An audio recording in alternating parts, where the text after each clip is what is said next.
पिछले क्लास में हम मानव जनन चैप्टर के अंतर्गत नर जनन तंत्र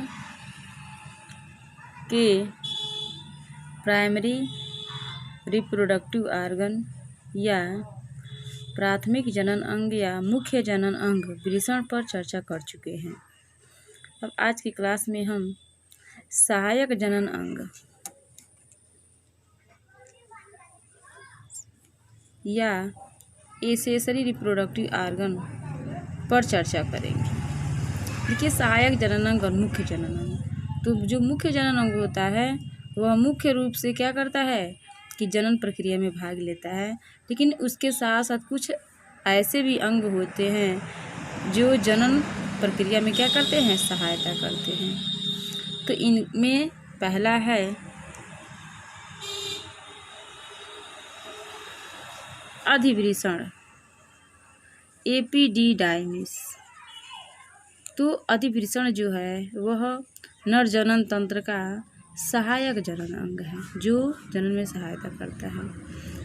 अधिवृषण लगभग 6 मीटर लंबा, पतला, अत्यधिक कुंडलित नलिका से बना होता है। जो अधिवृषण होता है वह क्या होता है कि लगभग 6 मीटर लंबा, पतला और अत्यधिक कुंडलित नलिकाओं से बना हुआ संरचना होता है। यह अति कुंडलित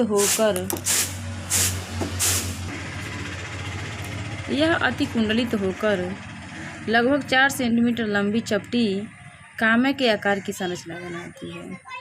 यह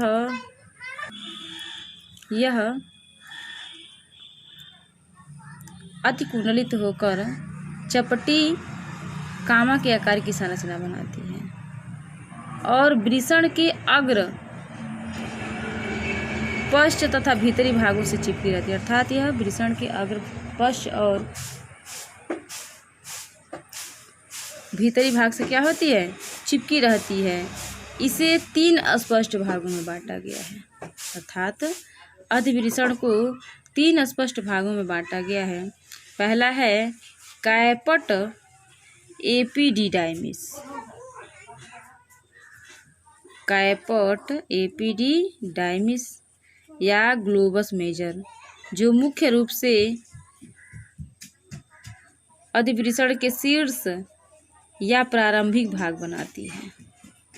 दूसरा है कार्डा एपिडिडाइमिस, जिसे ग्लोबस माइनर भी कहा जाता है, जो दूरस्थ अथवा पुच्छ भाग बनाती है।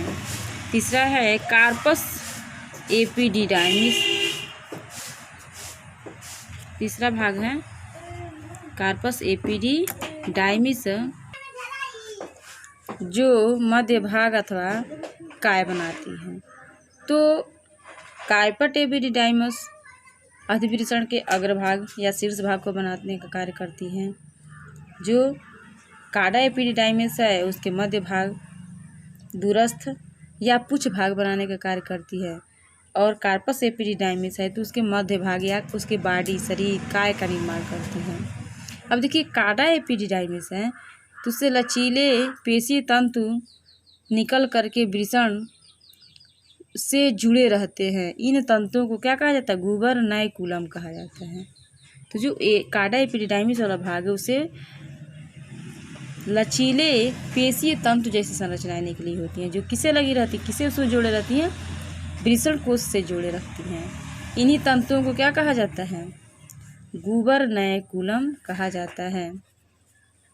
अब देखिए, एपिडिडाइमिस में शुक्राणुओं का क्या होता है, परिपक्वन होता है तथा ये तब तक उसमें संचित रहते हैं जब तक कि ये शुक्रवाहिका में ना चले जाएं। अर्थात ये शुक्राणुओं का अस्थायी रूप से क्या कर देते हैं, संग्रह करने का कार्य करते हैं और उनका परिपक्वन में सहायता करने का कार्य करते हैं।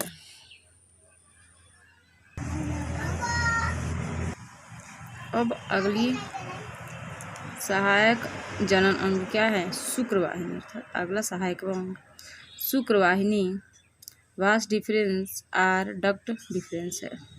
अब देखिए, प्रत्येक जो वृषण होता है उसके कार्डा एपिडिडाइमिस से लगभग 40 सेंटीमीटर लंबी शुक्रवाहिनी निकलकर उत्तरी गुहा में प्रवेश करती है। तो प्रत्येक जो वृषण होता है तो वृषण के काड़ा एपिडाइमस वाले भाग से लगभग 40 सेंटीमीटर लंबी शुक्रवाहिनी निकलकर किसमें प्रवेश करती है? उदर गुहा में प्रवेश करती है तथा शुक्राशय की वाहिनी के साथ मिलकर के अस्खलन नलिका या इजैकुलेटरी डक्ट का क्या करती है? निर्माण करती है। अस्खलन नलिका या इजैकुलेटरी डक्ट का क्या करती है? निर्माण करती है। यह सिरे पर शुक्राणुओं को अस्थायी संग्रह करने के लिए एम्पुला बनाती है।